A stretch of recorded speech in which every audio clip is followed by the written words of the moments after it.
The fact you know, the reality you don't. डाव्या बाजूचा चेहरा तर तुम्हाला चांगला माहीतच आहे. जिनियस, हसमुख आणि ऑल इज वेल मधला रॅन्चो. पण आता उजव्या बाजूला बघा. This is not a movie. ही आजची खरी रियालिटी आहे. Sonam Wangchuk, the real Rancho. ज्या माणसाने आपल्याला शिकवलं की इंजिनिअरिंग म्हणजे फक्त एक्झाम पास होणं नाही, तर खऱ्या आयुष्यातील प्रॉब्लेम सॉल्व्ह करणं आहे. तो माणूस आज दिल्लीत उपोषणाला बसला आहे. मागच्या 18 ते 20 दिवसापासून त्यांनी अन्नाचा एक कणसुद्धा घेतलेला नाही आहे. वजन 9 ते 10 किलोने कमी झालं आहे आणि ब्लड प्रेशर तर क्रिटिकल झालेलं आहे. आणि हे सगळं स्वतःसाठी नाही, तर तुमच्यासाठी करत आहेत. एक 59 वर्षाचा लेजंड माणूस आपल्या देशातील 18 वर्षाच्या मुलांच्या भविष्यासाठी स्वतःचा जीव धोक्यात का घालतोय? आज आपण समजून घेऊयात की नेमकं कोण आहे हा माणूस, त्याचे थक्क करणारे शोध कोणते आहेत आणि त्यांना वाचवण्याचा एकमेव सिनेरिओ काय असू शकतो. मित्रांनो, सोनम वांगचुक हे फक्त एक सोशल ॲक्टिव्हिस्ट नाहीत. He is a global innovator, a scientist without a lab coat, ज्यांच्या बुद्धीचा डंका संपूर्ण जगाने मानला आहे. वांगचुक सरांनी कधीच फक्त कष्ट करा यावर विश्वास ठेवला नाही. ही always believe in smart work. त्यांचा पहिला सर्वात मोठा चमत्कार म्हणजे students educational and cultural movement of Ladakh. 1988 मध्ये त्यांनी ही शाळा सुरू केली होती. पण ही सामान्य शाळा नाही मित्रांनो. ही अशी शाळा आहे जी रेग्युलर सिस्टीमने नापास ठरवलेल्या विद्यार्थ्यांना पुन्हा प्रवेश देते. इथं पाठांतर नाही, तर प्रॅक्टिकल शिकवलं जातं. मुलं स्वतः शेती करतात, स्वतः डेअरी चालवतात, स्वतःचे कायदे स्वतः बनवतात आणि शाळा स्वतः चालवतात. या शाळेतून शिकलेली मुलं आज लडाखमध्ये मोठे बिझनेसमन, फोटोग्राफर्स आणि लीडर्स बनले आहेत. वांगचुक सरांनी दाखवून दिलं की सिस्टीम फेल असू शकते, पण मुलं कधीच फेल नसतात. त्यांचा दुसरा मोठा शोध म्हणजे सोलार हिटेड मड हाऊसेस, म्हणजे सौर ऊर्जेवर चालणारी मातीची घरं. लडाखमध्ये हिवाळ्यात तापमान हे -30 डिग्री सेल्सिअसपर्यंत खाली जातं. लोक स्वतःला वाचवण्यासाठी करोडो रुपयाचे डिझेल आणि लाकूड जाळतात. वांगचुक सरांनी यावर रिसर्च केला. त्यांनी सूर्यप्रकाशाचा कोन आणि थर्मल मास यांचं परफेक्ट गणित मांडलं. आणि रिझल्ट काय आहे, तर बाहेर जरी -30 डिग्री तापमान असेल तरी या घरांच्या आत कोणतीही शेकोटी न पेटवता 15 ते 20 डिग्री सेल्सिअस तापमान असतं. No pollution, zero electricity cost. याला म्हणतात खऱ्या अर्थाचं स्मार्ट वर्क. पण त्यांचा सर्वात मोठा आणि जागतिक पातळीवर गाजलेला शोध म्हणजे दी आईस्तूपा, पाण्याचा जिवंत डोंगर. लडाखमध्ये हिवाळ्यात खूप पाणी असतं, पण ते गोठून जातं. आणि उन्हाळ्यात जेव्हा शेतीला पाण्याची गरज असते तेव्हा पाणीच नसतं. सिमेंटचे मोठे धरणं बांधणं खूप खर्चिक आणि निसर्गाला हानिकारक असते. म्हणून वांगचुक सरांनी सिंपल फिजिक्स वापरलं. त्यांनी हिवाळ्यातील वाया जाणारे पाणी पाईपच्या द्वारे व्हर्टिकली ट्रॅव्हल केलं आणि ग्रॅव्हिटीमुळे ते पाणी हवेत फवारलं गेलं. आणि थंड हवेमुळे बर्फाचा एक प्रचंड मोठा शंखू आकाराचा डोंगर तयार झाला. हा कोण अशा पद्धतीने डिझाईन केला गेला आहे की सूर्यप्रकाशाच्या कमी संपर्कात येतो आणि हळूहळू वितळायला लागतो. आणि ह्याच वितळलेल्या पाण्याचा उपयोग शेतीसाठी व दैनंदिन उपयोगासाठी केला जातो. हा शोध एवढा क्रांतिकारी ठरला की आज स्वित्झर्लंडसारखे देशही त्यांच्या देशातील हिमनद्या वाचवण्यासाठी हे तंत्रज्ञान वापरत आहेत. त्यांचा पुढचा मोठा रिसर्च म्हणजे आपल्या देशाच्या संरक्षणासाठी होता.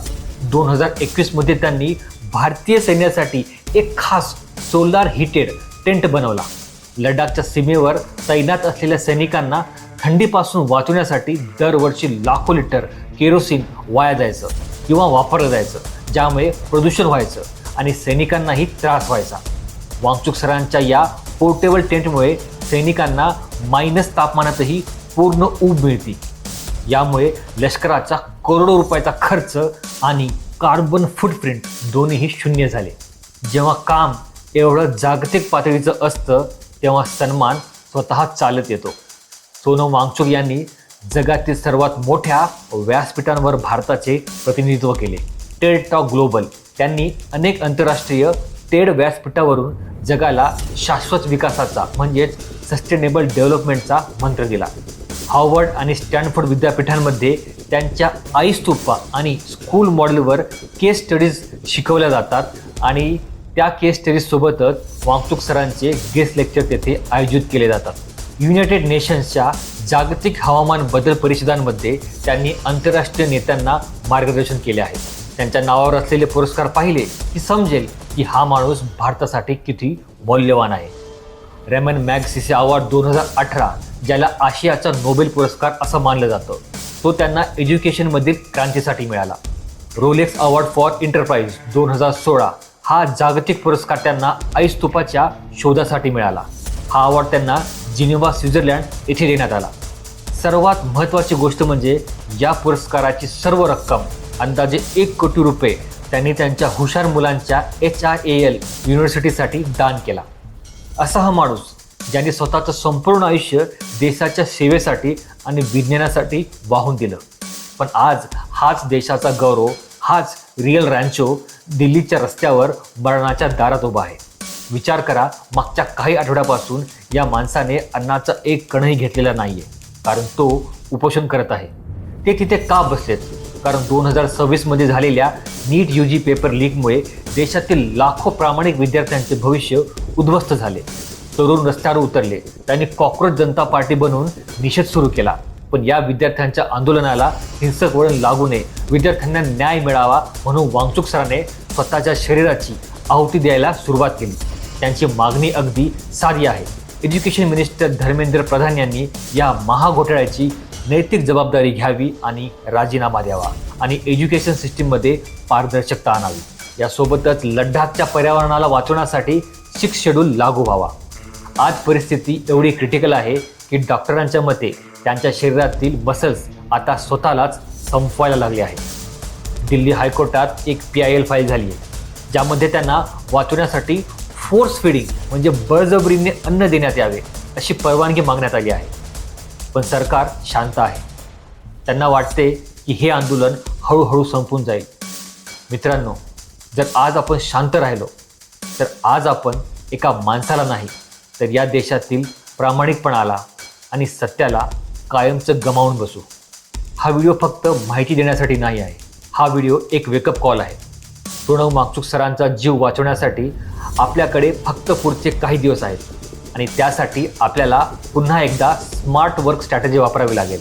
Here is the final scenario to save him. Step 1, digital tsunami.